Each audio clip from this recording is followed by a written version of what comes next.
This meeting is called to order in accordance with the Open Public Meetings Law. In accordance with Chapter 231 of the Public Laws of 1975, adequate notice of this meeting has been provided. This meeting of June 16th, 2025 was published in the Courier News and Star Ledger and placed on the borough's website and bulletin board at Borough Hall.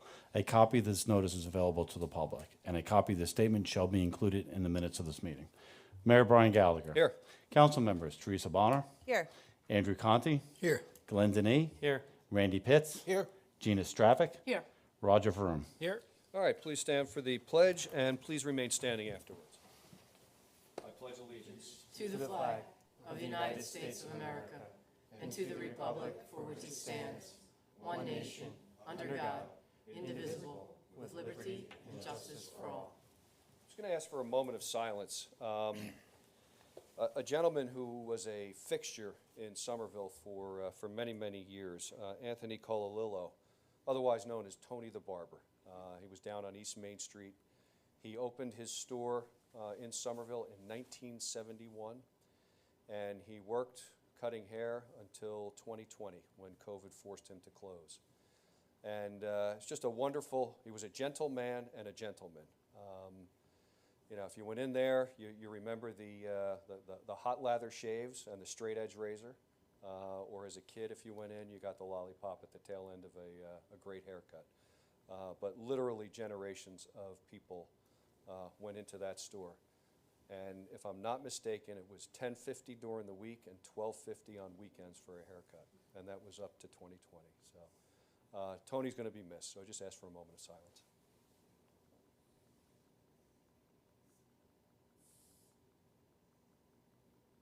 Thank you.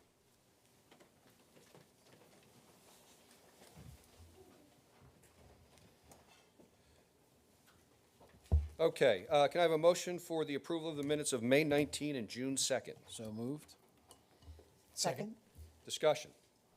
Roll call. Council members Teresa Bonner, Abstain for May 19th, yes for June 2nd. thank you. Andrew Conti, Yes. Glenn Denny, Yes. Randy Pitts, Yes. Gina Stravic, Yes. Roger Vroom. Yes. Okay, departmental reports and notices are as listed. Next up, we have a proclamation for LGBT Pride Month. And I understand we have some representatives from MAVE here that would like to accept. So, and Teresa, as a part of MAVE, if you would join us down.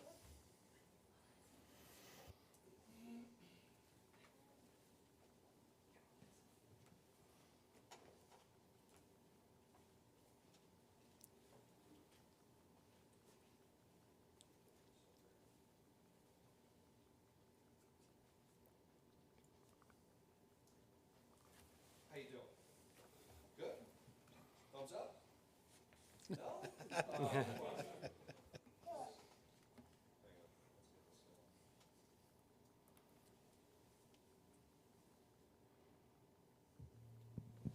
There we go.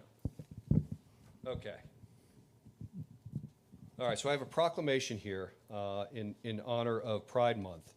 And this is recognizing June 2025 as LGBTQ Pride Month in the Borough of Somerville.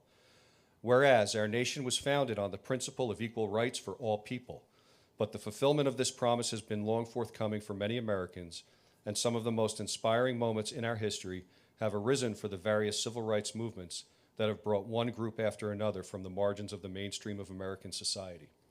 And whereas in the movement toward equal rights for lesbian, gay, bisexual, and transgender people, a historic turning point occurred on June 28, 1969, in New York City with the onset of the Stonewall riots.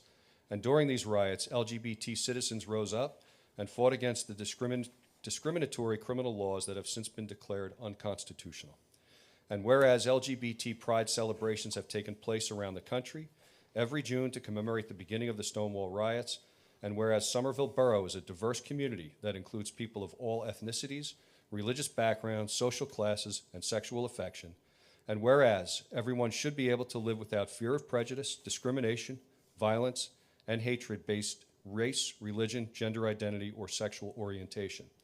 Now therefore be it resolved that I, Brian Gallagher, Mayor of the Borough of Somerville, County of Somerset, State of New Jersey, joined with the Somerville Borough Council, hereby proclaim June 2025 as LGBT Pride Month in the Borough of Somerville and urge all residents to respect and honor our diverse community and build a culture of inclusiveness and acceptance. Thank you, and thank you for coming out.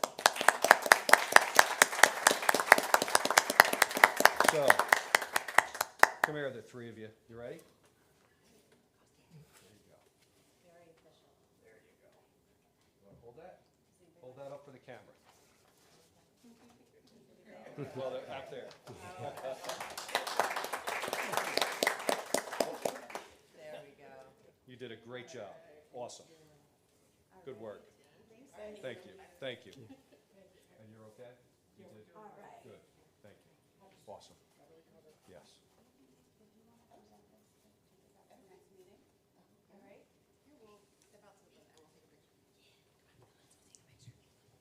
Thank you.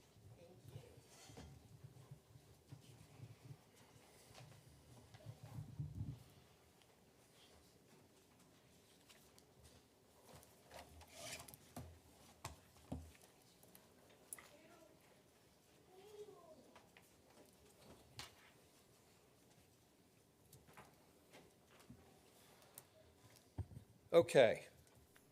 Next up, we have a concept presentation by West Main Street, New Jersey LLC. They are the new owners of the Granites Building. The Granites Building is on West Main Street, right where it splits into Somerset and West End Avenue. It's a building that has been vacant for, oh gosh, how long, Colin? 5 years?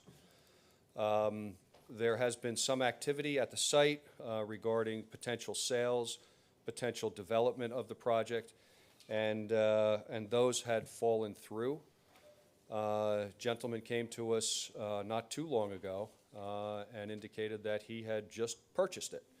And they are here tonight to present a concept drawing which actually saves the building, which is architecturally a beautiful building. It's a gateway, an icon for downtown Somerville. And they're here tonight, as they did with the planning board last week. They presented a concept to the planning board to kind of give us what their thoughts were for this project. And so they're here tonight. And Mr. Ogrodnik, if you could just introduce yourself and your team. Thank you. My name is Mike Ogrodnik. I know many members of the Planning Board and the Board of Adjustment, but don't know if I've had the pleasure of being before this body for some time. I'm from the Savo-Schock law firm. We've been in Somerville for 99 years, going back to the 1926. We're here tonight on behalf of West Main Street, New Jersey LLC.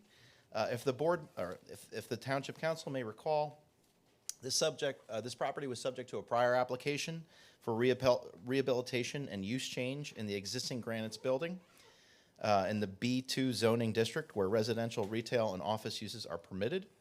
The Granites Building was previously occupied by retail spaces on the ground floor with 3 levels partially occupied by a dance studio, fencing studio, spa, driving school, and office space. Parking lot for the building is located to the southwest of the structure with access to the surface lot provided via access off of New Street. There's also an additional lot in the northwest corner of Vet and New Street with access provided on both of those frontages. The existing ground floor was previously proposed to be used as an adult senior care center. And one of the big changes with this application is that we removed that use. It would have been a use variance, and we're looking to continue the retail use on that front facade. This conceptual plan revises the uses on the first floor to be fully conforming with the B2 zoning district by proposing retail on that West Main frontage, 5 residential units in the rear portion of the first floor, and all apartments on the 2nd through 4th floors. In total, this concept plan proposes 14 one-bedroom and 22 bedroom units with retail on the front elevation consisting of 3,438 square feet of retail, a small leasing office, a building maintenance office, tenant amenity space, lobby with mail and package rooms, elevator, stairwell, and indoor refuse room. The attached building to the east elevation will remain retail in the front, and would have apartments, an apartment on the first level in the rear, and an apartment on the second and third floor. With me tonight, I have Joseph Fisher, our architect for Highland Arch Design, and to review the conceptual plan. And we'll be relatively brief tonight, just to go over some of the design elements and the floor plans, et cetera. Thank you. If you just make sure your red light's on your microphone. There you go. Yep. Hi, good evening.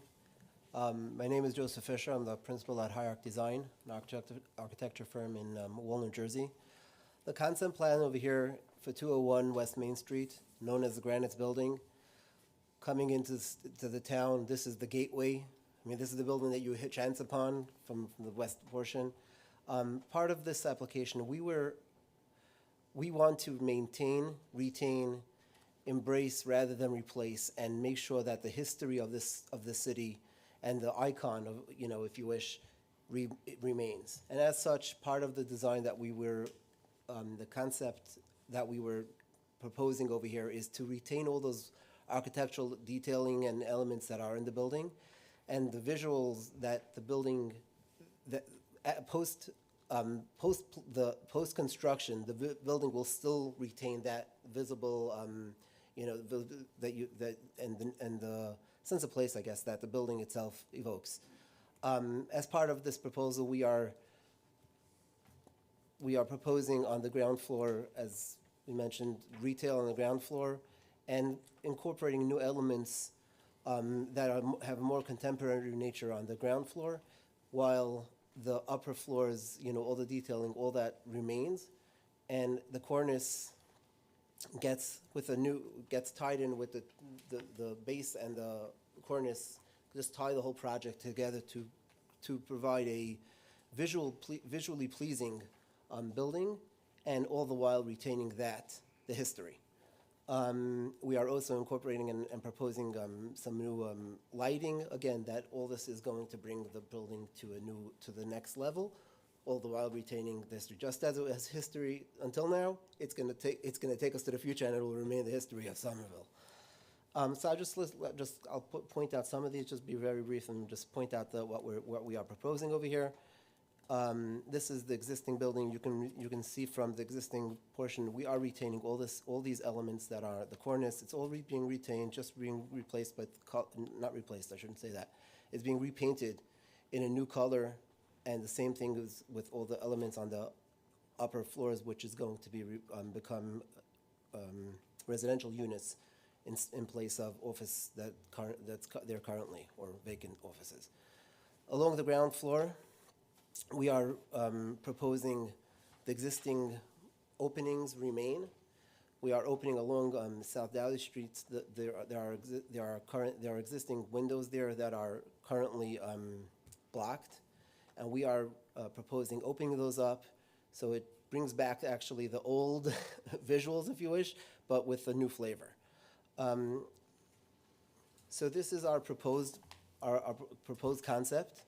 And you can see from this that really the building really does retain the current elements, but it's just with a new feel. What we've also done is raised the center portion where we have the granite lofts over there, so the scale of the project becomes just more visibly pleasing. Along, as I mentioned, along South Dowdy, we did incorporate on the ground level. Along West Main Street, we have retail, and along South Dowdy, we are proposing some residential units, which those residential units are going to have access to individual access, so that itself is going to promote some more street traffic along South Dowdy. As you see, these windows right over here are actually just an infill of the existing, removing of the existing infill and replacing with new windows.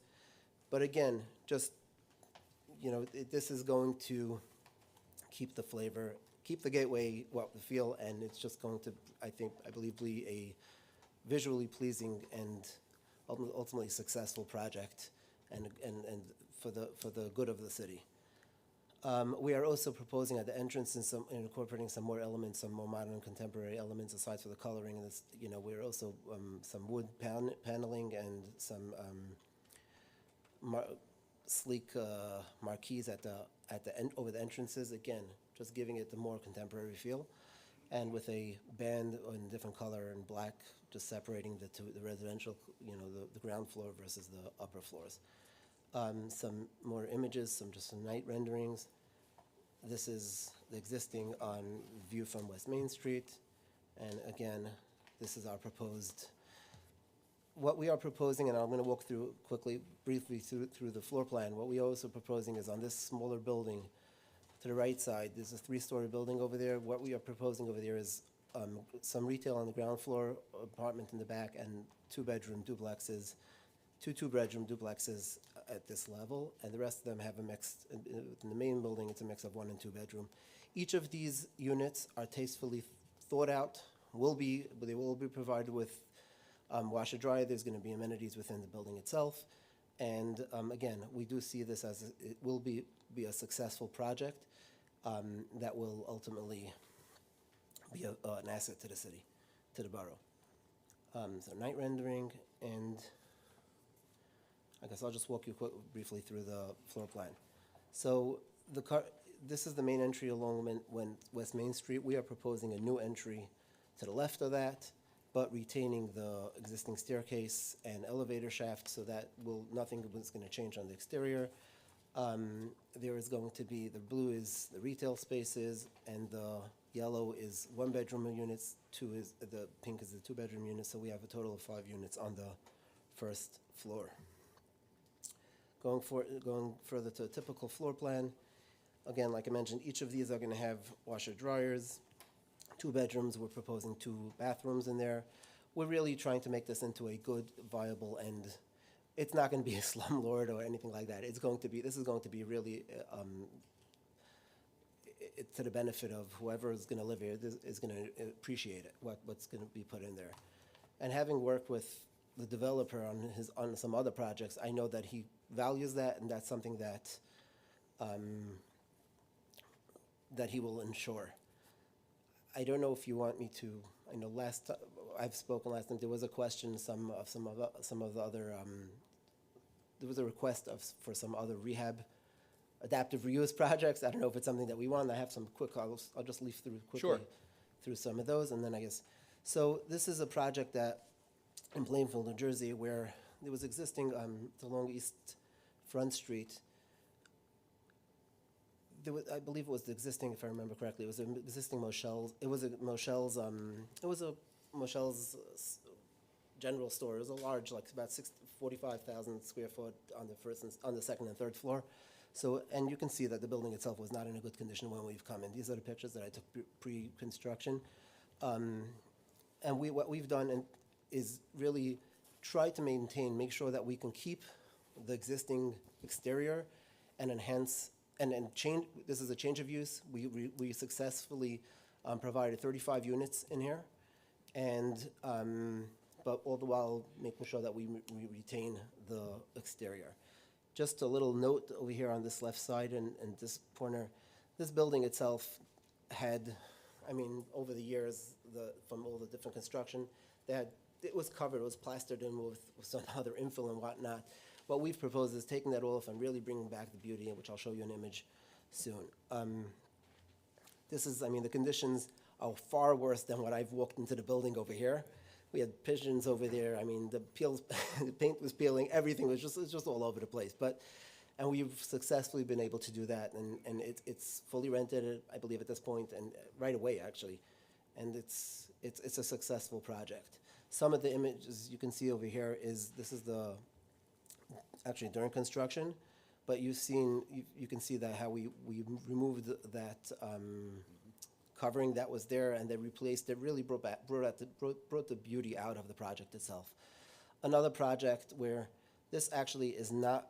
I started my firm in 2019, pre-COVID, right when COVID hit, and then but this is actually a project that I've worked on in my prior firm, but I've been heavily involved and actually did the design on all these projects. These are 30 and 40 Clinton in Newark. Again, this is the existing conditions. This is post-construction. We were able to, similar conditions as this, we were able to get 20 units in this building, all the while retaining the actual, the exterior. This is 40 Clinton was, I believe it used to be the Seton Hall, if I remember correctly, in the early 1900s. This is a little different. It was a historic preservation, but again, we were able to get 28 units over here. This was a conversion from commercial, all the floors, and then we were able to get retail on the first floor, and then convert that to 28 units. Same thing. It's a little difficult. I'm sorry. I just took the Google images, but again, this is same. This is an East Orange, a conversion that we did for 29 units on the upper portion. Again, the same idea: keeping the exterior, keeping all the elements intact, and just making sure that the beauty and the history is retained, and which is what we are trying to do in this project as well. Just going forward, this is actually a project that I've worked on with my client. It was completed in 2023, also in Plainfield. This is a ground-up project. I'm bringing these images over here just to show you, to make you understand. This is the type of the quality that we are expecting to see within the units itself. This is a 5-story, 23 unit building, mix of 1 and 2 residences. These are the renderings. These are the actual images, and I mean the entry lobby. And then again, these are actual pictures of the units that are there currently. So, they didn't skimp on the finishes. They didn't skimp. They made sure they value and appreciate quality. This is another project that I have not been involved in, but this is another project that they've just put up in 2024, actually, also in Newark. I'm not exactly sure how many units, but again, the point is to the same, they do appreciate it, and they do, this is what we can expect in this project. I mean, actually, as a matter of fact, I did do a link, just a quick one, if I can. I don't know if it's going to allow me, to the developer's website. But this is actually on what I said before, the first project that I brought up. These are actual images of the interior. From all those paint peeling, I mean, this is what we end up getting. We really got upper class, rentable units that were right away rented out. So, any Very nice. questions? Feel free. So, council, questions, comments? Yes, I might have missed it, but. I may have missed it, but how many units are going to be in this? Okay, so we Living have, space, that is. yes. Let me just pull this out. So we have a total of 34 units being proposed, and I just wanted to see the breakdown. And how many of those will meet affordable housing requirements? Whatever is necessary to, I'm going to let you speak. Yeah, we're going to comply with the new ordinance. Whatever will be necessary is going to, And what is affordable? What are those apartments renting for? So the rates, and Mr. Cole can really dig into this deeper as a professional planner, but rates for affordable units are governed by the Uniform Housing Affordability Controls. So you have very low, you have low to moderate, and moderate units. I do a lot of eviction work for when these projects are built, and I can tell you roughly the 1-bedrooms for the lows are probably $800 a month. Then the low to moderates are probably in the $1,200 to $1,300 range, and then the moderate income qualified co-units are probably in the $1,700, $1,800 range. That's And then typical. what are the non-affordable ones going to run for? Market rate. $3,000, is What that what we're looking the at? market will bear. I mean, my competition across the street, the building next door, the banner building. Is your microphone on? Yeah, there you go. The competition next door, the new building, what's it called? I think they're Edge. getting 32, but that's a bigger building, so I'm probably gonna be a little less than them. It's a higher end building. It's 200 units, right? More gyms, more, so, Thank you. Welcome to Somerville. thank you. Comments? I do have a question. I know this, the history of this building is that it started as a chemical company and then changed over to another chemical company and then was another chemical company. So there's quite a concern from some of us in the historical committee about some of that historical environmental need for remediation potentially and all of that. Just want to make sure that your plans include addressing whatever it may be as required by the regulations for. There's no question about it, that, we will comply with all the concerns. Great. I'm sure there's going to be a significant input that's going to have to, be done over here. Thank you. Other comments? Welcome to Somerville. So, Glenn, anything? I just want to say that the saving and preserving all the fenestrations above the windows and everything is, I think that's a home run as far as trying to keep the integrity of this building.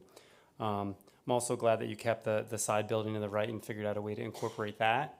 And at least in this rendering, that nice big oak tree is also intact off to the right there too, which if I had one of those apartments, I'd really be happy for that. So. We're not proposing removing that. It's just a rendering to show it. Thank you. Again, and I spoke at length at the planning board over this. I think it's a wonderful project. I think it looks great. That's one of the first things people see when they hit downtown Somerville, and I think how you've treated it is very well. You've activated South Doughty with entrances on the side street, which I think is extremely important. You've lit the building. I love buildings to be lit at night because especially on a building like this, because there's such beautiful detail in the architecture. Why not show it off? It looks great. Understanding that your commercial space, you've shortened some of you've made it less square footage, which I think is appropriate for today's needs in terms of retail. And I think you've done a great job.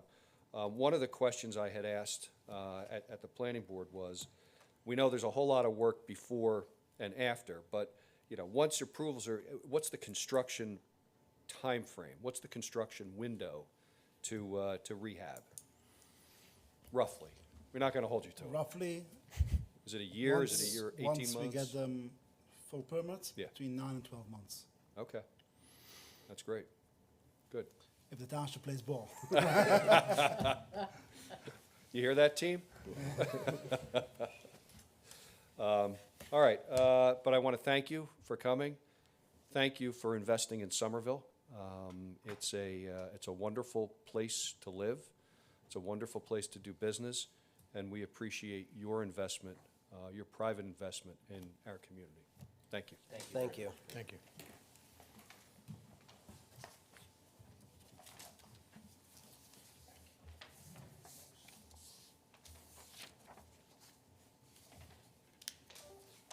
All right, next up, affordable housing. So we've gone through a number of presentations, and this is the culmination of it, just for the public's edification on what the final plan is. This was approved by the planning board at their last meeting. Subsequent to this meeting, it will then be filed with the state. We've spent a long time on this plan, and it's something that those folks that worked on this, and then ultimately the planning board, feel is right for Somerville. We crafted it so that it's not a cookie-cutter approach, which a lot of municipalities are doing. We took the time and made the effort to craft something that is specific for Somerville, that can flex with the needs of future governing bodies at that time. That doesn't mean diminishing the amount of affordable housing, but it creates different opportunities for affordable housing. And our team will go through that as they make their presentation. Chris Zangara, our redevelopment counsel, will kick it off with kind of the nuts and bolts from the legal perspective of this entire process, and then what is the process moving forward, really, from this point forward, once he files, I think, within 48 hours, roughly. And then Mike Cole will give us that overview of how we got to where we are and what encompasses the plan. And then Colin will boil that down into, I think, a very user-friendly synopsis of everything that was just discussed. So, gentlemen, if you want to come up.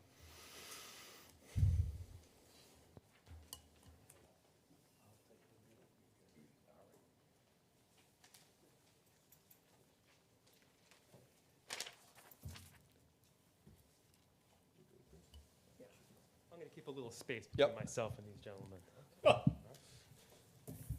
Just getting over something. I try to give myself space from them sometimes, too. It's good to be back before the council. I've reviewed the background to this bill and to your housing element and fair share plan process several times.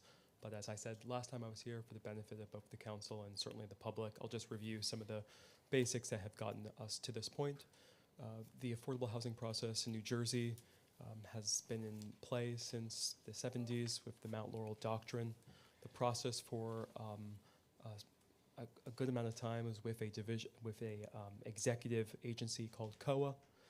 As of 2016, primary jurisdiction over municipalities' submissions for a stamp of approval that their proposed mechanisms meet the constitutional obligations to provide low and moderate income housing was shifted to the courts as of 2016.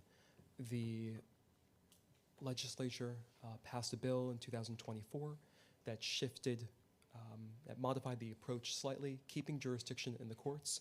However, the legislature established a mediation forum known as the Affordable Housing Dispute Resolution Program, by which a municipality could save a bit on legal bills and move through a process of mediation, affording developers, nonprofits to review a municipality's submission, to file any challenges.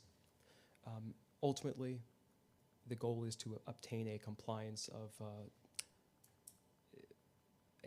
certification, which is equivalent to a judgment of compliance or repose, that will give a municipality like the borough 10 years of immunity from builder remedy lawsuits.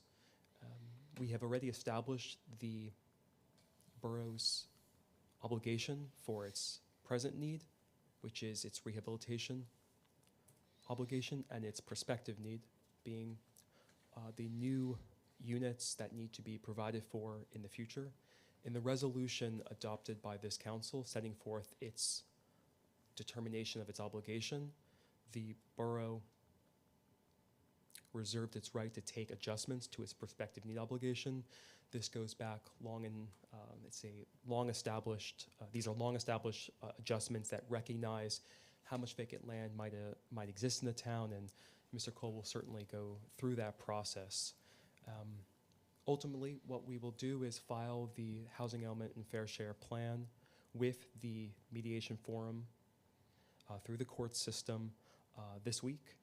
There will then be a challenge period that runs through October 31st for any builders, nonprofits to review that plan and submit any challenges. This is like every other municipality that's choosing to participate in this forum. As of August 31st, we'll know if there's been any challenges. Any challenges would need to be resolved by December 31st, either December 30th or 31st. I can't remember calendar, end of the calendar year. And then ultimately, the borough will have until March 2026 to enact any necessary ordinance to put in place its mechanisms for the fourth round. So that's where we're at, and that's the timeline going forward. Excellent. Thank you. All right, so understanding the legal aspect of this, Michael. Michael is our municipal planner, and Mike, if you can kind of walk through where we started and how you ultimately came to the numbers that we have. Thanks, Mayor. Good evening, Council. It's exciting to be here because it's been a long process, as we've discussed over the last 7-8 months. And we started with looking, the council accepted the DCA's numbers in January, which was prospective need of 74, a present need, which is the rehab of 103. So we started with these numbers, and we used the tools that were in the fourth round and the third round and the interlining of the two.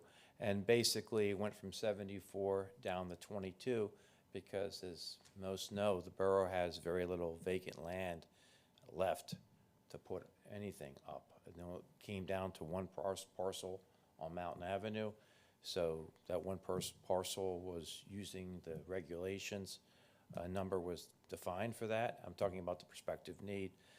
So your fair share plan has 4 properties identified, one being on Mountain Avenue, one being the Grants Building, which you just saw the concept plan for. And yes, the fair share plan more than covers the concept because a lower number is used than what they're proposing in terms of apartments for the Grants Building. It also took advantage of the senior citizen building, which the borough was very proactive in the 70s, and that building's been around since 78 or so. And to this date, the borough's got no credit for it because of some issues with deed controls and affordability controls. So that'll be addressed in the fair share plan. So between those, then the other one was Bell Avenue, which we've had a concept planned, and that's for sale units. Well, we think so. So you have those 4 that covers the fair share plan. And then the rehabilitation component, which is the present need, it was handled, the borough took advantage of the windshield survey. And the borough's looking fantastic. Yes, there's some challenges, but in my 20 years, I've said this before, but I think the borough's never looked better in the last 20 years from a windshield, which is a drive-by study. And it went from 103 to 40.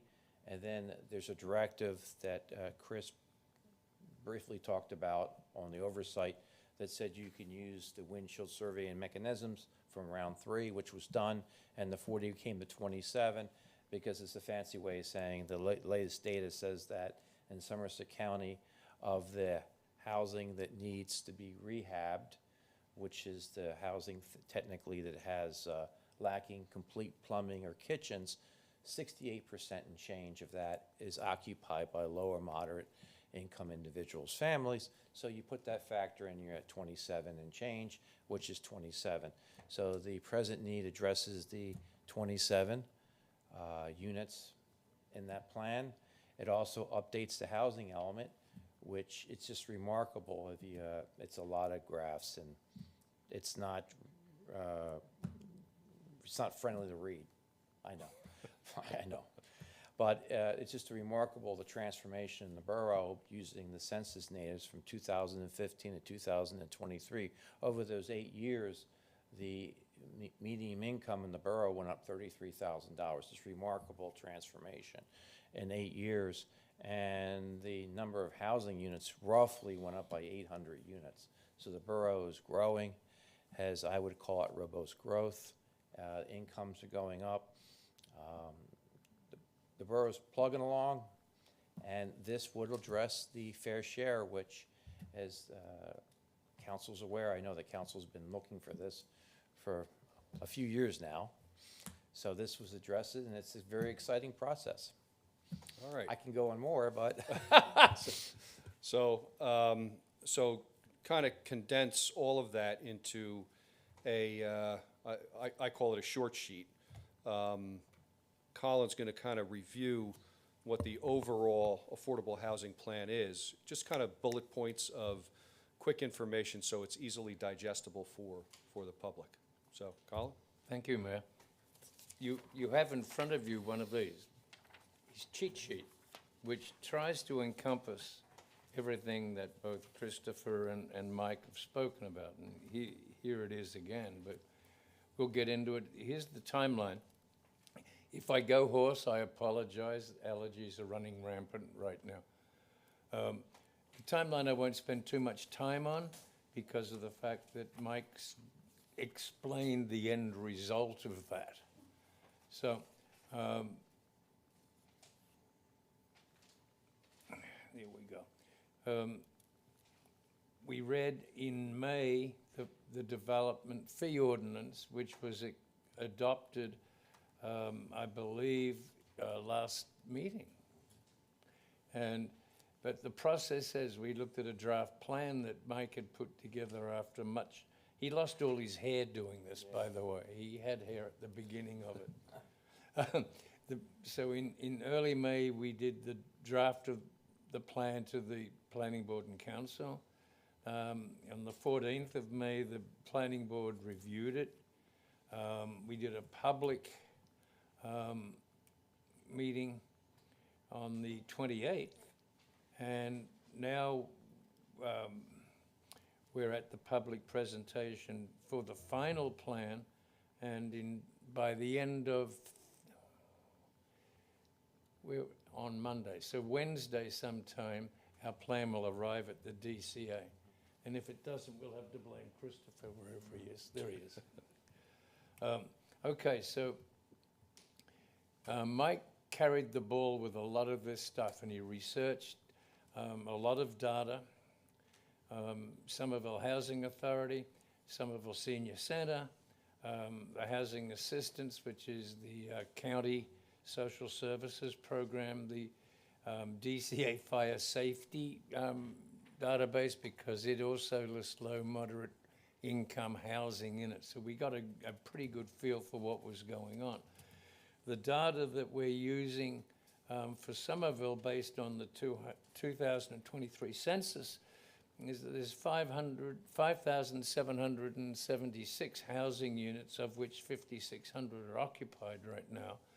And the median household income for Somerset County is a little higher than this, but the median income for Somerville Borough by the Census Bureau 2 years ago was $103,896. So that's the median, and the median, as I illuminated to the Planning Board last week, is where, that's the baseline where we begin to look at moderate, low, and very low income, because they're all percentiles of the median income.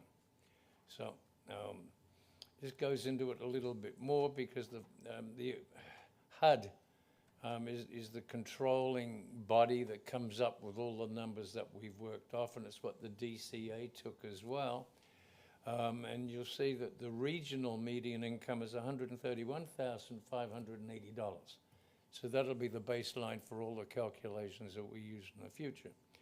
Now, moderate income is more than 50%, but less than 80% of the median. Low income is 50% or less of the median, and very low income is 30% or less.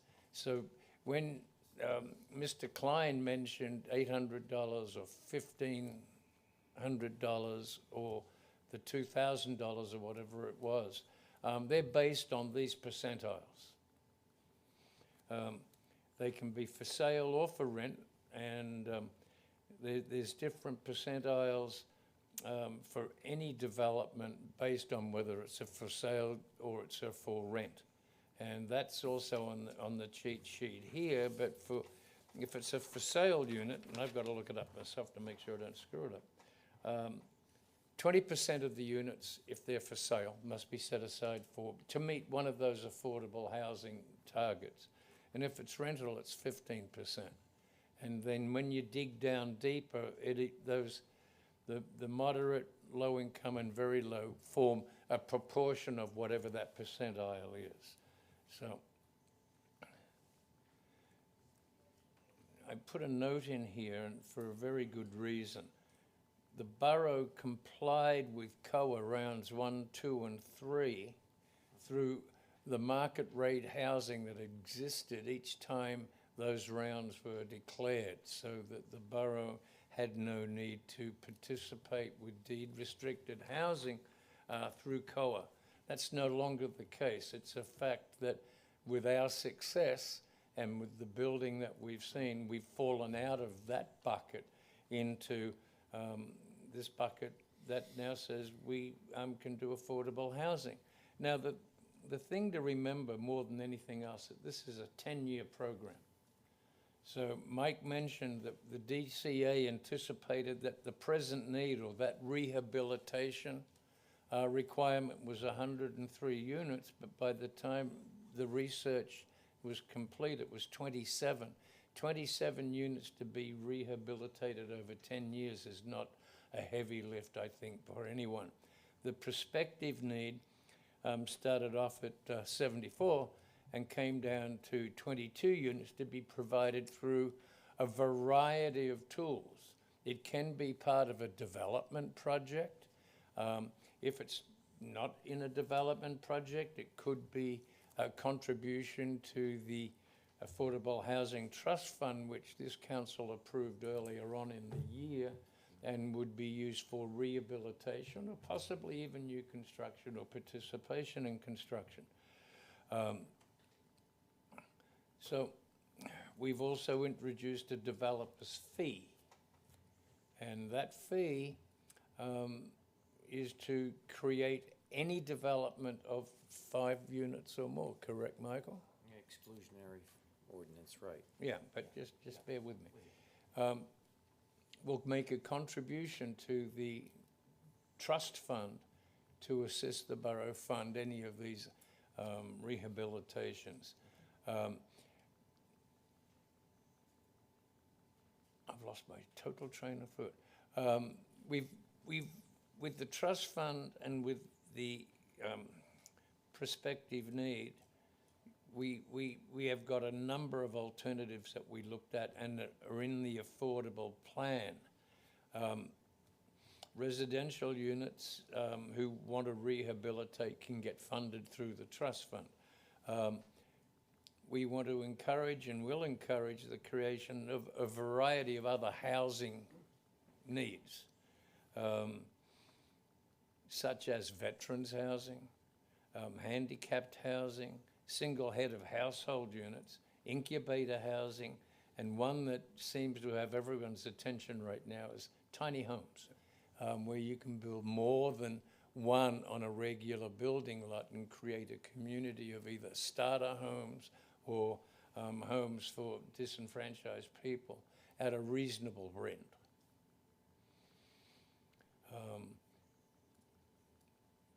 The cheat sheet shows exactly what we're going to do there, and really that's the end of it. It's a lot of work. I thought I'd be watching it on the screen, by the way, and I was reading it and I can't see it there. The planning board has approved, and there is a resolution on the agenda tonight for the council to endorse the plan, and it will be sent to the DCA and the state hopefully tomorrow. That's really it. Now, if you've got questions, I'll try and answer them. Yeah, so it's a good synopsis.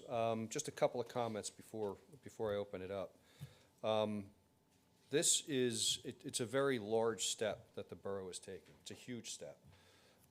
Not since the 70s when Section 8 came into Somerville and when senior citizens housing was built. This potentially has an even larger impact over the course of time. And we have tried to create that flexibility in the plan that allows future councils and future mayors to determine, and future planning boards, to determine how best to approach this. And that's done through how will we obtain compliance. You saw that before. So you're looking at, there's a number of different options, and it can be one of those options or a portion of two or a portion of all. So you're looking at inclusionary, which means you comply by building, if it's a new project, your affordable units within that project. That's one avenue. An in-kind contribution to the Affordable Housing Trust. And that value is not determined or negotiated by the borough. It's actually set through, is it DCA, Mike? I'm sure Chris could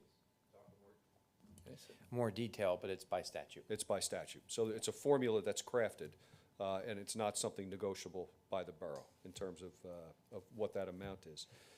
Then there's rehabilitation of housing that's designated. So money that comes into The Affordable Housing Trust can be used for that rehabilitation. Or, let's say a developer acquires an off-site location and they want to rehabilitate. So there's a number of different mechanisms. Then also off-site construction, or a combination of all of them. That's the flexibility. It's not the flexibility of saying we want it or not, or the developer wants it or not. It's the flexibility of how we satisfy that total affordable housing component. And what's interesting, we even took it a step further. So as we're developing this, and we're developing our fee ordinance, so the affordable housing is for 5-unit or more developments. But what we saw was Somerville has a lot of smaller developments that go on, 4 units, 3 units, and it was a gap, and we were missing that gap. So our developer's fee ordinance also applies to those units that are less than 5. So we're capturing some of that because we want to be able to use, and again, that's statutory, it's not negotiated, it's statutory, and ordinance-driven. What that amount is, it would be a portion of whatever that affordable unit that's triggered behind it. But it then allows us that flexibility to do, maybe put in some tiny homes, maybe do incubator housing. And incubator housing is somewhat like what the hospital has. It's housing where people can come and live either rent-free or reduced rent for a specified amount of time till they can get their financial feet under them, and then they go. So it's a hand up, and it's a great opportunity to help somebody get back on their feet. So this is a really big step, and I think the planning board did an awesome job. The folks on the team did an awesome job. Glenn was on it.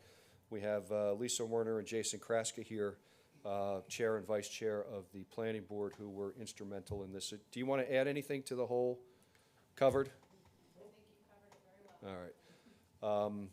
So, questions from council? So, yes, I do need clarification. I asked this question the last time, and I didn't get a clear answer. So now I see it in print. It says developers must set aside 20% for sale and 15% for rent of new construction.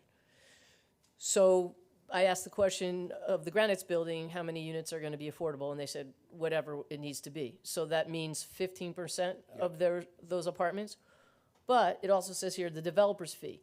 So, or can he buy it out at $10,000 a unit? No, it's not 10,000. The fee is determined by a formula. And I can't recite the formula now. It's in the Fair Housing Plan. So the developer's fee does not apply just to under 5 units? No, Okay. no, it's So- all inclusive. So back to the math, right? So whatever the formula is, we let somebody pay, just use the $10,000 number for 35 units, so they pay $35,000 towards a low-income fund that's gonna provide almost nothing for affordable housing versus three and a half units in perpetuity that would provide low-income housing long-term at maybe an affordable rate of $800 to $1,500. So I don't see how that wins. Chris? Yeah, what I can speak to on this one aspect is a major element of the affordable housing bill this round was to create opportunities for towns to use to accomplish affordable housing and securing affordable housing into the future in many ways. One of those ways is to secure existing homes that might have in the past been affordable, but are now actually reaching a point where they're at market rates just unaffordable to people within the community. So one of the ways you can actually try to protect affordability in a municipality is by using funds that are using your affordable housing trust funds to deed control, to deed restrict properties that might be heading toward market rates. Yeah, but that's different from what I'm asking. Well, no, it's actually very much tied to what you're saying, in that the ability of a municipality to actually achieve any of that comes out of actually having monies in your coffers in your affordable housing trust fund. So if there are monies that are paid into that pot, they can be used by the municipality in lots of ways, including extending deed controls for existing residents. So there are a lot of mechanisms that are actually in play for a municipality by use of funds that are contributed. So there are certainly situations where a developer might elect to construct the affordable units. They might choose to make a contribution which is set through formulas that are in the So I asked that the last time, what is the formula? What are we, sure. how are we comparing this to our value for our community? Yeah, You know, so- 15% of the units versus an undetermined formula we're asked to make a decision on. So it's not an undefined formula, and what Well, no one's been able to explain it in a couple meetings. Well, the last time I was before you, you asked that question, and I told you I would get back to you. And what I can say is that the Uniform Housing Affordability Controls have long been in place, and they establish a formula, and they use the word shall. Municipalities shall utilize the formula set forth in the UHAC in setting forth What's the math? what I can. Can you back up from your microphone a little bit, Gina? Yep. Thanks. I cannot stand here and recite to you every formula in the UHAC regulations. What I can represent is that the UHAC regulations set forth formulas. I am happy to deliver those to you. After the meeting, I can send you the regulations. But there are, you had asked the question, and what I can answer is, can we shoot above these regulations? Municipalities are bound by the language in the UHAC, which identifies that the costs are to be calculated in accordance with the formula. So there isn't a lot of flexibility, but and one thing that I did note at the last meeting was that we've preserved in the language in the ordinance that the borough's payment in lieu structure would change should the UHAC be updated. And we know that regulations are forthcoming that will be modified at the state level. And so if those are modified, the borough will benefit and and there is language in place that ensures that we lock in future standards adopted by the state. I don't know what that has to do with what we're voting on today. What I'm concerned about is that we are shortchanging our community if we allow a developer to come in at an undetermined formula and not pay their fair share. We're happy to have development in our community, but they also need to give back. And I don't understand what they're giving back at $10,000 per unit. 35 units times $10,000 is $350,000, right? What's the value of that over 3.5 units? The 10,000, if I can, is the rehab number, that's minimum cost for rehabbing units. It's not for new. Okay. So I understand what you're saying. It's just, we have the present need, the rehab, which is 27. What the statute says is in round 3, COA said to get credit for those rehabs, you have to spend a minimum of $10,000 on each unit. That's what that 10,000 does not cover the new for sale units or the new apartments. Okay, that number. So then the new apartments have this undetermined formula. There's a formula in the statute. So the new apartments can still buy out of this, can still buy out of the 15%. Jason? So, sorry, I just want to clarify something. So, You want to come up and, yeah. just to clarify, because I think I understand what you're saying. So the developer doesn't get to just decide that they're going to give X amount of money, whatever the formula is. I don't know it off the top of my head either. That is a negotiation with the council for each development. So if the Granites building, for example, needs to have 8 units or 6 units, whatever it is, and they want to do less than the 6 units, they have to negotiate that with the council. They don't get to just make the decision, I'm going to give a $35,000 per unit contribution. And that's the flexibility. That's the flexibility you guys have. You guys get to determine if, no, you want them to do the 6, or if there's a We just combination. decided, or we decided with this formula? No, you decide it on each individual case. Yes, this is Jay? on case basis. So when So then what does developers the come, formula have to do with this? It's a formula established by the state That that says- says, in part, because I don't recall the formula either, but it brings the tax assessor into it, and it has, each apartment has an equalized assessed value. And the contribution is negotiated from that equalized assessed value. The formula is in the plan, and I believe it may even be referred to in the inclusionary ordinance. But we can't remember those things. Not the formula per se, because it's not saying you're going to give us $200,000 per unit.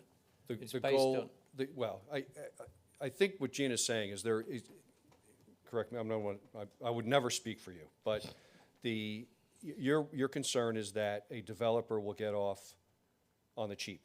Well, yeah, And we'll so- get. So let me finish. We'll get shortchanged. So that is not the case. What the case is let's just use that project for example, 6 units. And if they came to us and said, we want to do 4, let's talk about how we can donate to the trust fund. So part of our goal is to create an affordable housing plan that has the funds in it to accomplish a number of different tasks. Not only providing for units in the new developments, but it also has the ability to fund rehabilitation, and it has the ability to potentially fund tiny homes, incubator housing, veterans housing. And you can't do that without having that flexibility. So we need funds coming in. The ultimate arbiter is this table. That is the control. So we are being fair, we are being thorough, and we are being very, strict isn't the right word, but direct with projects that come in. In addition, we saw the need to capture those units under 5 units, so 4 units or less, which goes well beyond what we have to do. We don't have to do that. But we see the value in doing that in order to be able to fund some of these other programs within affordable housing. So I understand the concern. I don't know that it's founded. I think it's. I just want to understand it. You know, and like I said, it's the second time, and no one seems to have the answer. So I understand the trust fund, if you want to call it that. I also think that we have to hold our developers accountable to contribute to our community. And at the end of the day, I think to the mayor's point, that's the responsibility of this body. So if there's an issue going forward, it falls on this body. It's not the planning board, it's not the zoning board, it's not the environmental commission, it's not historic, it's not rec, it is the borough council. So if we feel as though something is not correct, it is our ability as a body to make that move forward or to change it. And along with these guidelines, it gives us, as the mayor was saying, the flexibility, but at the end of the day, it is this body. And therein lies the power of this ordinance, in that it creates that flexibility for council to react to the needs of the community at that time. We've got 10 years. Things change very quickly in 10 years. So it gives the governing body the ability to determine how best to approach that formula behind affordable housing. So nobody's getting over on anybody. In fact, what we're doing is making it more strict, more restrictive. I appreciate all the explanation, and hopefully the public understands as well. Thank you. I Any do other want to, comment? if I could jump in, I would say I'm happy to hear we're taking this historic step to set this up. I like the idea of the flexibility being built into this for choices. I also, share the concern that developers buying themselves out of the obligation, but I recognize to the points that have been made that the contribution to the fund will help us make that lasting impact in another way within our choosing to some degree, and give us a bit more control, not just about how they make the contribution to the fund, but also how that fund is then spent on making sure that that contribution is in perpetuity, some type of benefit for the community. So great work. Thank you guys for putting it in. Thank you for everybody who's taken the time on this. And I look forward to seeing how this matures as we go over it. So thank you. Anybody else? If I may, excuse me, through a lot of the discussion, There could be sort of what might be seen as the easy way, which is let's just build a building with 22 units and put a check mark, and we're done within a very limited amount of time. But the committee felt very strongly that that was not a proper solution for this town or this borough, and worked really hard to come up with these options so that we could make those lasting impacts that are different than just popping one building up and calling it a day. And I really hope that it will have that impact on a wider range of people than that single project would. So, I agree. Good point. Yeah, very good point. If I might add one last thing, I'm really happy we're not like other municipalities that are choosing to take somebody's land in order to solve this problem. I'm glad we're finding a way of doing this with developers, with our plan is kind of in sync with where the market may be or may be going, and it leaves a lot of choice and flexibility around that. Because I think some of those eminent domain issues that are being discussed are a little ridiculous that you would do that, and I'm glad we're not taking those same steps, to Glenn's point, to try and solve it in one foul swoop. Anybody else? All right. If you guys would stay there, I'm just going to open up on this particular issue to the public in case the public has any questions on it. If there are any questions. Ma'am?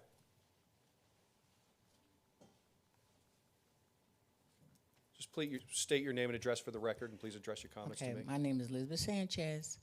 My address is Branchburg, 703 Branchburg.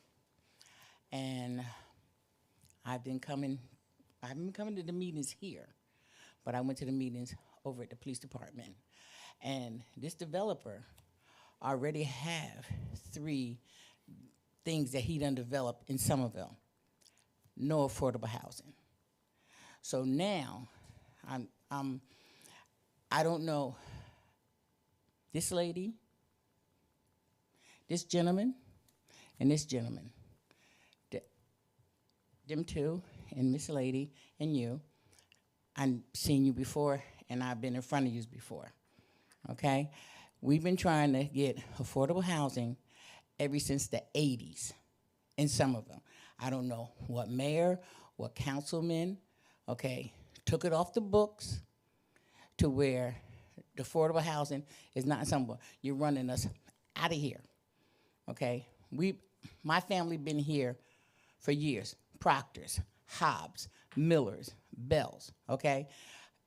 Van Nesses, the whole Somerville, okay? And we've been trying to get affordable housing ever since the 80s. And you gaslighted David Stooks about, oh, well, we're going to get these apartments over here where that new development is at the grocery store, where ShopRite, that new development, David Stooks wanted to build some affordable housing over there.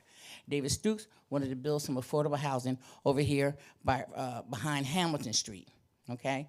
And people gaslight him and say, oh, well, we're going to do this for you and do that for you, and you lied. I didn't lie.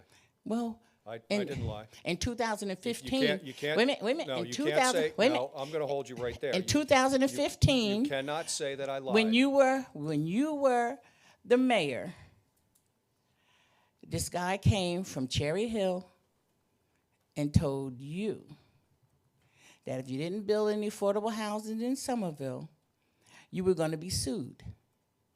And you left and went to be a freeholder. Now you're back. Now we're still talking about affordable housing. So, ma'am, Yes. what we did, we just implemented an affordable housing program tonight. Okay. Well, I shouldn't say that. Last week we did. Okay. Tonight the council is just, they're going to take a vote to say, yeah, we agree with what the planning board did. Okay, so how many apartments are we going to allow to have in affordable housing in Somerville? How many families then just ran out of Somerville about affordable Ma'am, housing? please, don't, I don't operate that way, nor should you.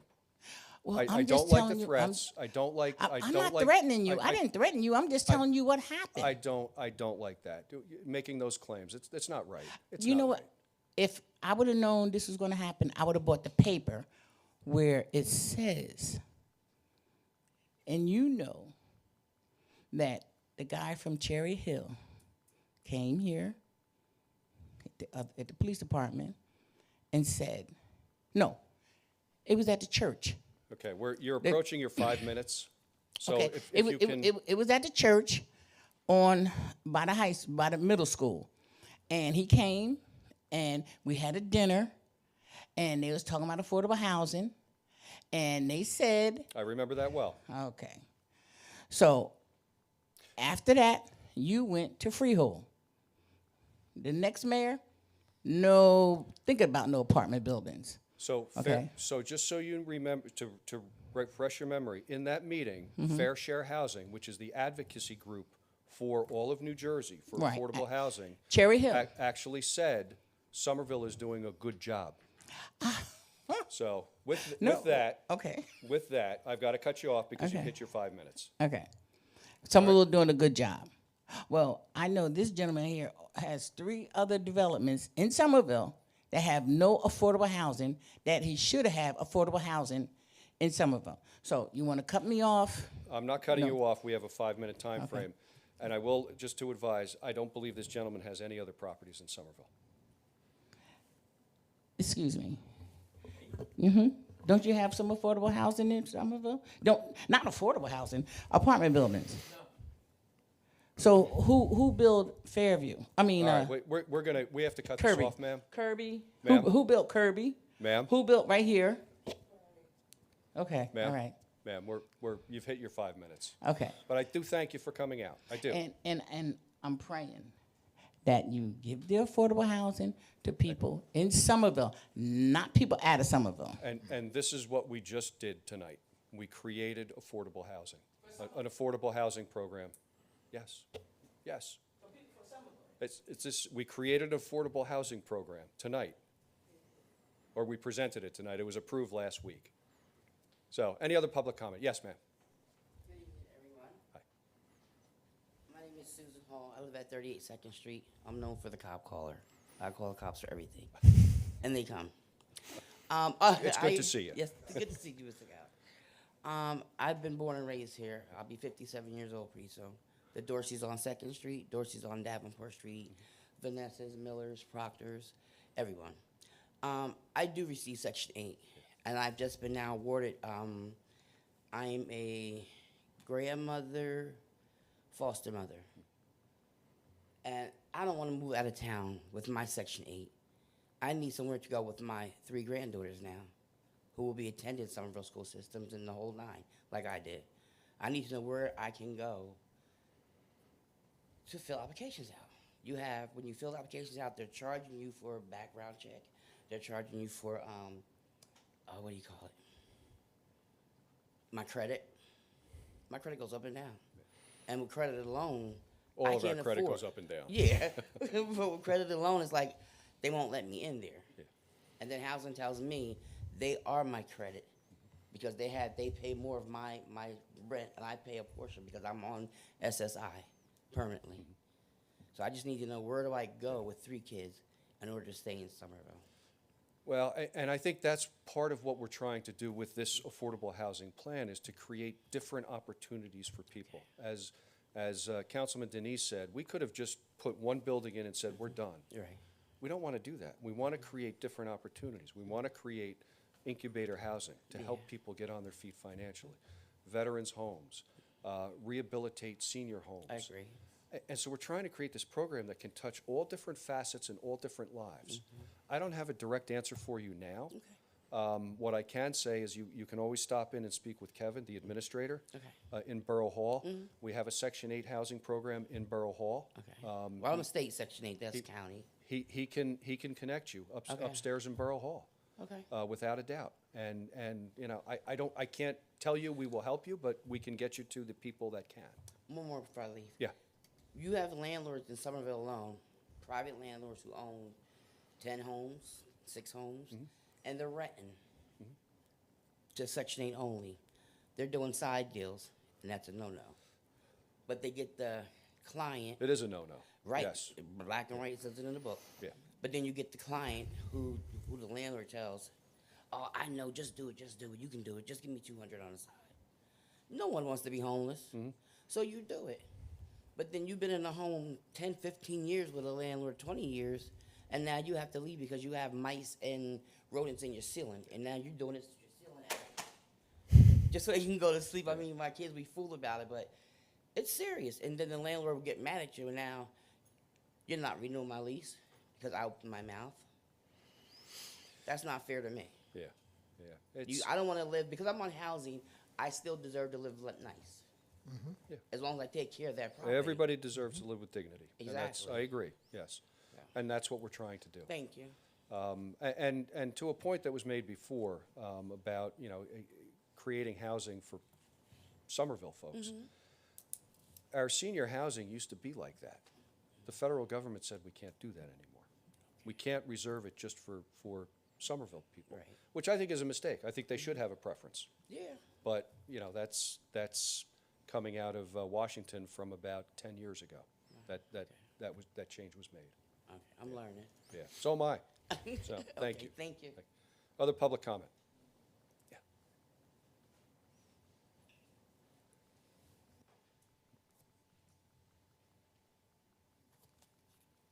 Geraldine Freeman. I'm glad you're going to do affordable housing. It's time. When Manny Lovegrass was the mayor, they brought it to us because I was on council at that time. That's been years ago. My mother had put an article in the paper about affordable housing. And we got houses around here that have the big X on them. What are they going to do with this big X? They need to go. Things are changing. The world is changing. In Somerville, I'm glad you're starting to change because it's about time. It should not have taken this long to have affordable housing. And don't let them look like just, like you said, a tiny house. No, give them a house. You got a house, you got a big house, all of you have never had to go to welfare or anything, but you never know what's going to happen to you in life. Anything can happen. Your house can burn down, and then you're going to have a place to go. Anything can happen to you, any one of you. So I'm so glad you don't act like you are above everybody else, because this is the first time I come here and somebody's talking about really doing something. When my mother put that article in the paper, I think it was 119 affordable houses were supposed to be built in Somerville. Never got done. You push things to the side. It's time to get your junk out the side and start doing something. And I'm going to pray for all of you that stick to what you're saying. If not, I will be back. And I know you will be. Thank you. Other public comment, just on this issue? Yep. State your name and address for the record. John Hoffman, 23 North Orton Ave. It's been a while since I attended a meeting. I attended back in 22, June and October. And there was discussions about affordable housing at that meeting, okay? And the odd thing about it was the Borough Council actually brought in people to discourage affordable housing. People can go back to that meeting on YouTube. It was either in October or in June. I was at it, and I believe some of these ladies were at it, okay? And so that's, I don't know what's going on. I am very glad to see these people are finally, the town is getting some form of affordable housing. I don't know how out of 6,000 units, 22 is going to do anything for anybody, though. By the way, for decades now, all around us there's been affordable housing. My sister had a unit in Bridgewater in the 90s for sale. All around us for decades now.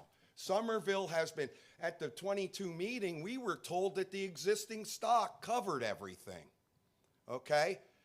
What happened in Somerville was these luxury apartments drove everything up, everything, okay? People, the average tax bill is $11,000 for a home assessed at $275. For God's sake, there's so much that's wrong here. I said it in 2022. Nobody listened to me. And then the question I had in 2022, What happened to this ordinance? This, if anybody wants to go on the borough website, look up affordable housing. Sir. Tap in affordable housing. Excuse me. Your comments come to me. Okay. They're not to the crowd. Okay, all right. Calm down, I'm- okay? I'm very calm. Don't bang your gavel I yet might. or anything else. I might. So this ordinance, I'm sure you will. 102, Garden Apartment District. What happened to this? This is criteria for rental prices and everything. The revision date on it is 2003.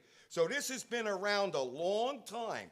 How did this get thrown in the garbage? That Somerville is supposed to have affordable housing units with rentals fixed and everything according to this ordinance that you people skip over. Could you lower your voice, please? Okay? We're here having a And conversation. I brought this up in 22. Excuse me. This is just the way I talk. Why are you interrupting me? Because you're being loud. I'm talking in my normal voice. Well, I'm gonna and have- you're talking over me I during am. the public portion. I am. I knew this was happening. That's why I haven't come to these meetings. I'm going to give you one warning. All right? Oh, Jesus, I'm going to give you a God warning. almighty. What Excuse happened me. to Garden Apartments Excuse me. Ordinance 102? Why All right, does that's the it. borough not provide it? Oh, Jesus. You're done. God almighty. You're done. Thank you, Mr. Hoffman. silly. I am. I'm very silly. Thank you. I'm a very silly man. Thank you. No answers, Thank you. huh? Anybody going to Thank answer you. me? The attorney going to answer? All right. One more outburst, I'm going to ask you to leave. Thank you. All right, let's go to committee report. Oh, sure. Come on up, sir. I'm sorry. Hi, my name is Mark Panzik. I live in 21 Robeson Street. Yes. And yeah, I wanted to talk about this affordable housing plan. I don't personally qualify for affordable housing, but I've lived here for 10 years, and I've been thinking about investing in Somerville in, maybe a multifamily house, a small something. And, it's really hard to do because the prices are pretty high for, the housing. And, there's only so much rent you would charge, and, it has to be worthwhile, otherwise it's a bad investment. And, it's not just about money, but I was just trying to think about it from a different perspective. If I wanted to have an apartment with affordable housing, like as an investor, like what benefit would I get? Like, do I get a discount on tax?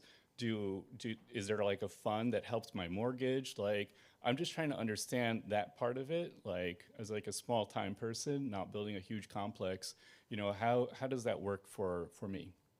Thanks. As an investor, is that you're saying? Well, investor and, someone who even wants to live in that house, but maybe wants to have a 2-family or a 3-family unit. Yeah. Yeah, can any of my professionals answer that? Do they want to answer it? And I will tell you that, and that's part of the reason why we have to create a plan that has a lot of different facets to it, because there is no one solid answer. With the cost of construction today, the cost of doing business, the cost of insurance, and the cost of taxes, affordable housing is not necessarily a money earner, but incorporating it into a larger project, now we can offset some of that. On the smaller projects, if you have a 4-family, and I can tell you I have a form for a deed restriction here, and if anybody wants to deed restrict their home for affordable housing and file it with the county, they can. What will that do to your piece of property going from, let's say it's a 2-family and you want to deed restrict 1 unit? It ultimately will diminish the property value a little bit because there is not enough earning potential then behind it. So that's why we're beginning to shift it to, or I should say the state shifted it to larger developments, 5 and above, but we saw an opportunity to capture some of that funding to create some of those opportunities at the lower levels as well. So I don't know if that answers your question, but it's there. I will tell you, if we were to do, let's say, a 40-unit affordable housing complex, there are enough grants out there, low interest, no interest loans, in order to fund that, to make it affordable and allow an investor to have that type of property and earn a profit. But absent that, you know, as an individual investor, I don't know what to tell you. I can't give you financial advice. That's fine. Yeah, but I appreciate the explanation. You know, I just wanted to make sure that that sort of perspective was captured in the meeting. Thank you. Thank you. Any other public comment on this issue? All right. Hearing none, we'll close that portion of the public comment. And we'll go into committee reports. Andrew. The Historic Advisory Committee is meeting before the end of the month to continue to discuss a few opportunities for grants and our rollout of our historic map and plaques that'll note all the plaques and historic sites in town. So I'm really looking forward to seeing that roll out so folks can begin to visit those this summer. There's also going to be some displays that are going to be put up that are historic in nature for folks to be able to take pictures with. So maybe a little Instagram spot for folks when they come to town to take a photo with some of our, let's say, historic residents, or at least what they would have looked like back in the day. So just wanted to share that with everyone. Great. Thank you. Gina. Saturday, I was at the Somerville Rescue Squad helping pack boxes for their move to their new home on West End, the former firehouse. So that move is imminent. And they were so busy with calls on Saturday morning. It was really a busy day, and a tribute to the good work that they do and the time they give. As far as the Board of Health is off for the summer, but they are entertaining a few projects, and including working on some community health programs. And then earlier today, I came from Raritan Valley Country Club, where our Hall of Fame at Somerville High School had their annual fundraising tournament, a golf tournament, and I just think that they do a great job for our student athletes, benefiting scholarships and programs for our student athletes. So kudos to our Hall of Fame committee for the good work they do in our community. Great. All right. Thank you, Gina. Glenn. Great. Thank you, Mayor. The Environmental Commission, we met last Tuesday. We discussed things like how to expand tree replacement programs due to such a high demand. We're looking forward to the council's support for the Skip the Stuff program in the future. We talked about maintaining our rain gardens at Carol Pager Park, and we had some volunteers do the work on that, and we'll continue to maintain and keep the weeds out of that one. We've been using our community garden. In fact, we had our first Girl Scout program. Melissa from the Green Team helped lead a workshop there. And then also, it's not quite officially summer yet, but we're already starting to think about National Night Out on August the 5th, so hopefully we'll see you there and many other organizations. And also, all the way in September, we'll be hosting a seminar called Climate Proofing Your Backyard, so stay tuned for information about that as we get more. That's hosted with the Native Plant Society. Our meeting will be here on July 8th at 7 o'clock, just in a little over a month, or a little less than a month. I also had the privilege of meeting with the Tour of Somerville Committee. We had a follow-up to the festivities and everything else. And they would like to extend their thanks to the Borough and everyone else for all their support, DPW and Fire and Rescue, everybody who lent a hand to make Memorial Day such a successful event. Early estimates have it at maybe somewhere around 15,000 people came downtown, which is great. Looking forward to get some more official numbers on that. And they've already started looking forward to next year to make the 81st one at least as memorable or even better than the 80th. So Awesome. Thank you. That's great. Thank you. You guys can actually, you don't have to stay at the table. Thank you. Yeah. Teresa.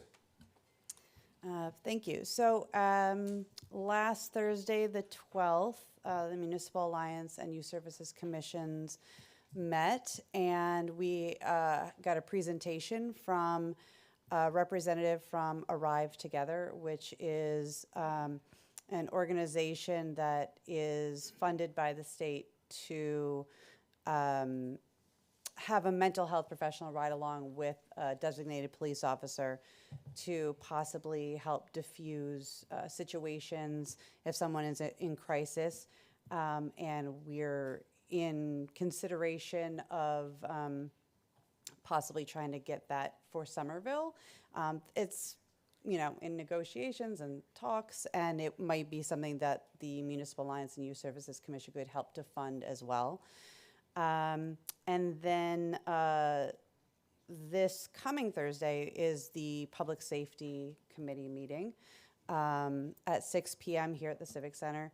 And like I mentioned earlier in the year, this year is for talking about pedestrian and traffic safety with the Public Safety Committee. So we are in the process of looking at a couple more intersections that have issues with accidents and visibility, and we'll be discussing that this week at 6, and public is welcome. So please come to the meeting if you have questions or concerns about pedestrian safety or any other safety issues in Somerville. Thank you. Great, thank you. Randy? I have no announcement regarding police or DSA for tonight's meeting. Okay, Roger? All right.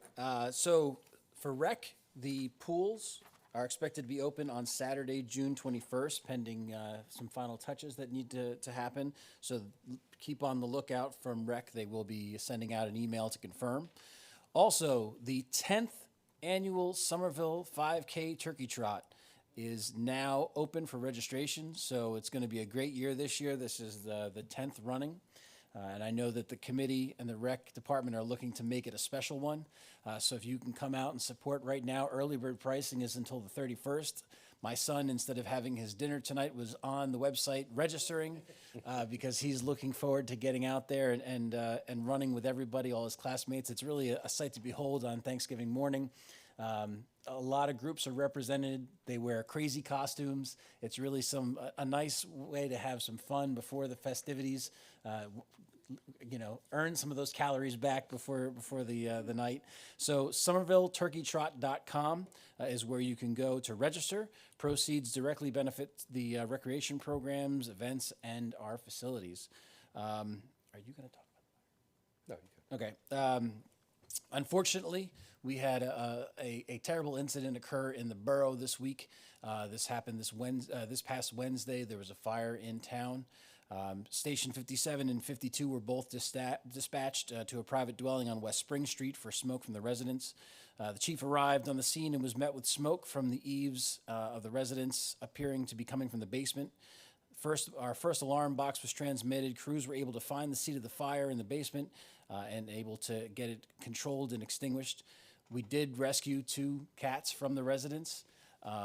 So that was a great positive. There were none of the residents were harmed in the fire. Putting that out, great work by all involved. Obviously, our partners with Somerville Rescue Squad, Somerville Police Department, Somerville Fire Prevention, Raritan 52, Findren 30, Somerset Fire, Volunteer Fire, Lions came out, North Branch Fire 49, Hillsborough 37, Boundbrook, and Green Knoll 34. All came and answered the call and helped Somerville put out this fire. Again, you never know when it's going to strike. You never know what's going to happen. There was a lot of community out there showing their support of the residents. And again, the residents were safe. They were able to make it out, and the fire department was able to make a great stop. No other dwellings were involved. So thank you to all the volunteers. Thank you to the chiefs. Thank you to everybody who came out to extinguish this fire. It was great work done by everyone. Well said. They did a great job. Thank you. All right, at this point, I will ask for a motion to open the meeting to the public. So moved. Second. Discussion? Roll call. Council members Teresa Bonner, Yes. Andrew Conti, Yes. Glenn Denny, Yes. Randy Pitts, Yes. Tina Stravic, Yes. Roger Vroom. Yes. All right, public portion is now open. Time for you to shut me down again. That comment was to you. All the comments come. John tonight. Hoffman, 23 North Orton Ave. I'd like to get an answer on that question I asked it 3 years ago. What happened to the Garden Apartments ordinance? The Garden Apartments are supposed to be Somerville's workforce housing. There's an ordinance on the books that states it. Okay, what happened to it? Okay, I asked it 3 years ago. Now I got to get off of that. I'm really here because I had a neighbor, Matt Robichon, at 22 North Richards Ave, come in here and state that I am causing a rat infestation in my neighborhood. Nothing could be farther from the truth. It was very ignorant and irresponsible. What's even more ignorant and irresponsible is the Board of Health and the supposed code enforcement person, Brian Blute. I have been battling an overgrown rat-run property with Brian Blute since September. Mr. Robichon he mentioned his name, I mentioned mine, so everybody knows. I do not live behind him. He lives kind of a little off on an angle. He came here, said he has thousands of peanut shells in his yard and a rat infestation. Can you come to a point here? I am. I have 5 minutes. Will you stop being so rude to me? You do How not. can you cut me Excuse off and me. be rude to me like this all the time? This is a public meeting, and I'm at the microphone All right. telling a story. That's it. You're done. I'm taking to social media. Awesome. I love it. You are the worst thing that ever happened to this town. You are a crumb and a liar. Okay, that's wonderful. Hey, Thank you very how much for your did that comments. public safety building cost Officer, in the end? can you escort this man out, please? $100 million. You're wasting the taxpayer money. Don't touch me. Don't touch me. You're a bunch of clowns and scumbags. Well, that was interesting. I always enjoy visits. It's you can have disagreements with the public, and that's okay. You know, people can come up and they can disagree with the council, but there's really no reason to be rude, disgusting, and out of hand. This is an opportunity to articulate your position on things, and I think the council has been, thank you very much, officer. I think the council is very patient with a lot of folks that come up, and we will afford anybody the opportunity to come so long as they are not rude and obtrusive and cause an issue. So, any other public comment? Because I'm sure it won't go the way that just went. Sir, yes. Hi, it's Mark Panzik again, 21 Robeson Street. Yeah, so earlier today, I heard of a proclamation for the LGBT month. And, you know, I understand this is an important issue for the town, but I also think that, you know, in a spirit of unity, there's actually a lot of other things that this month stands for. I just did a quick look online that it's, you know, National Portuguese Heritage Month, National Caribbean American Heritage Month, National Homeownership Month. I won't read the whole list.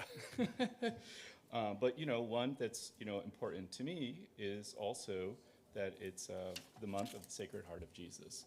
And so, not to make this, you know, religious or political or anything like that, but, you know, I do think that it would be nice to maybe show attention to maybe these other attributes, and maybe even think about when we decorate for June, to have some of that incorporated into it.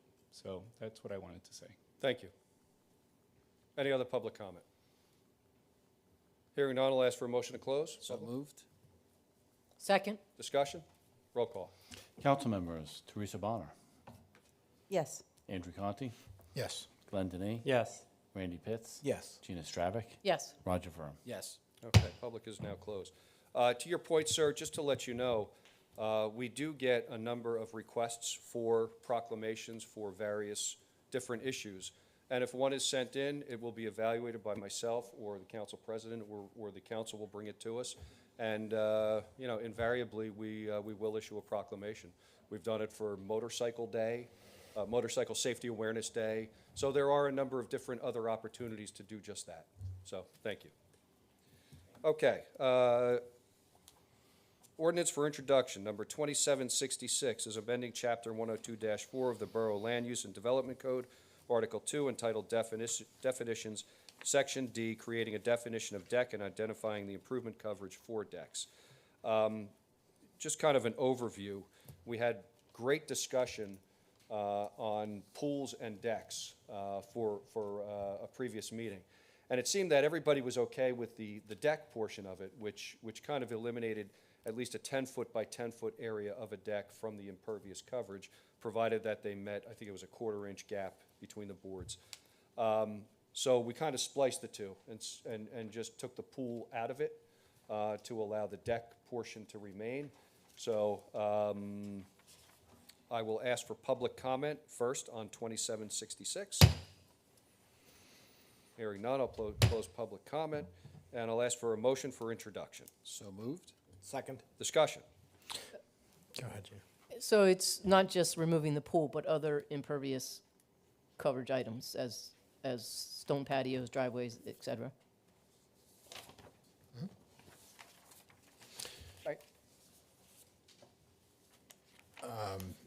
I mean, my read of this is that the only exemption we're voting on here or including in this is that the first 100 square feet of the deck, and then after that, there's a calculation for the next 50%. Correct. Of that. Okay. My only comment and question on this is, I think the original version of this we saw included some language that specified that as long as the deck isn't built over a non-pervious surface already, like so if you have a concrete Yeah. patio and then put a deck on it, I don't, this shouldn't necessarily, I would hate for it to contribute to runoff for neighbors. I agree. I think that was, so this may be a version prior to that final version, yeah.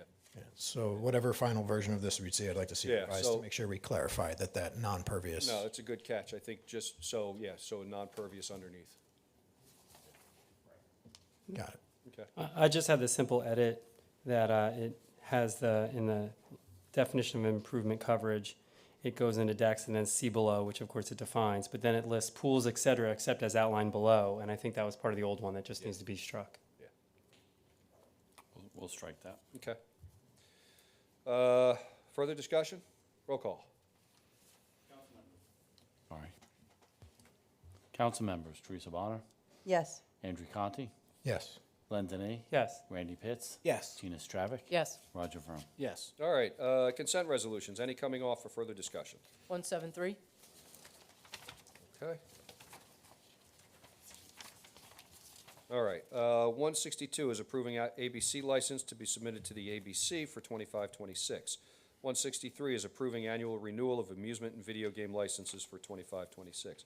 164, approving annual renewal of taxi driver's licenses. 165 is approving the annual renewal of taxi owner licenses. 166 is approving the annual renewal of wrecker and towing licenses.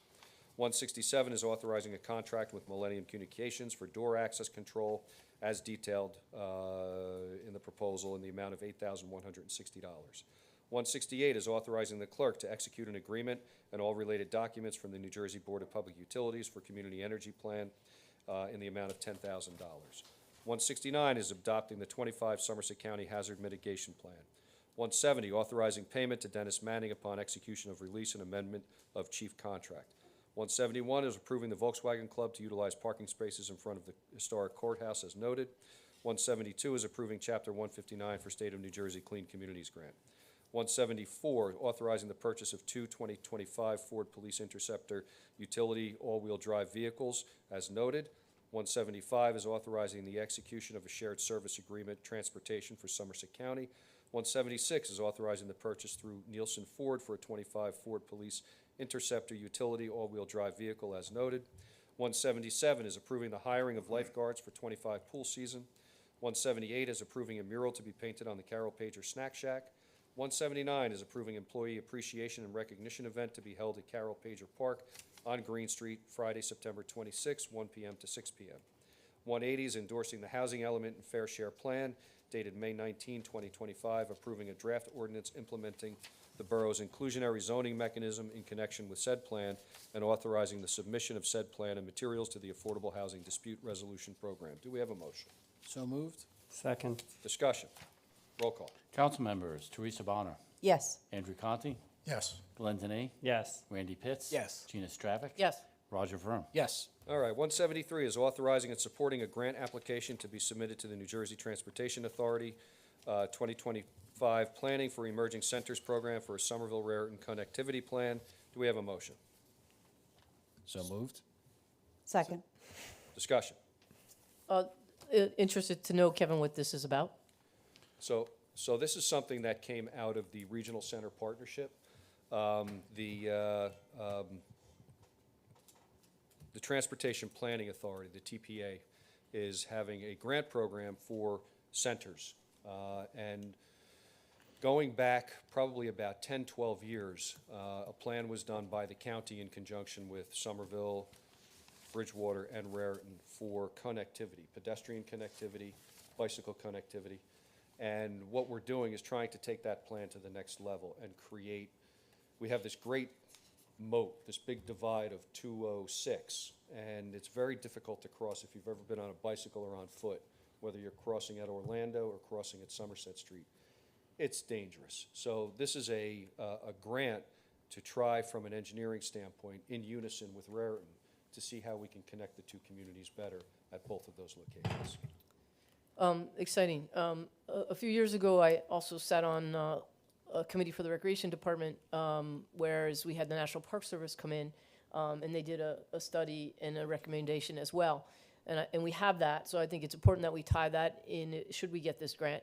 And even if we don't get this grant, we do have an access to across 206, the bridge, and it kind of dead ends there.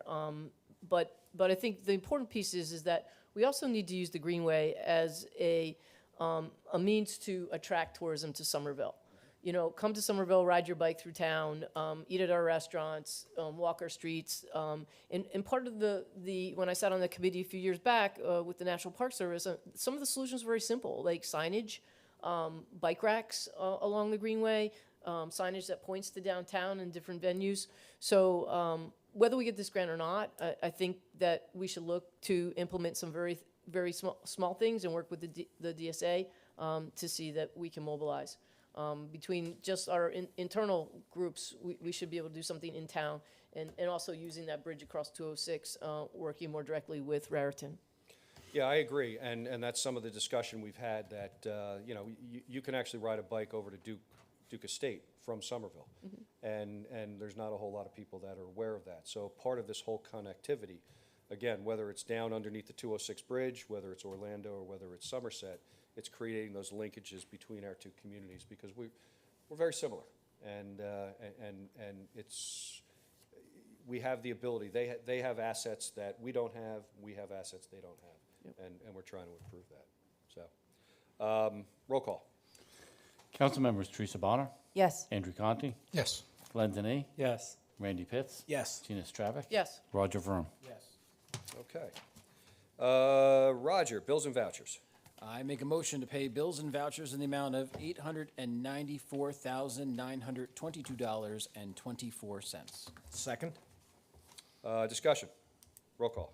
Council members Teresa Bonner, Yes. Andrew Conti, Yes. Glenn Denny, Yes. Randy Pitts, Yes. Tina Stravic, Yes. Roger Vroom. Yes.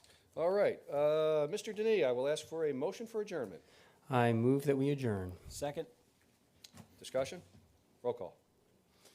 Council members Teresa Bonner, Yes. Andrew Conti, Yes. Glenn Denny, Yes. Randy Pitts, Yes. Tina Stravic, Yes. Roger Vroom. Yes. I was in the rhythm. Sorry. This meeting is adjourned. Aye.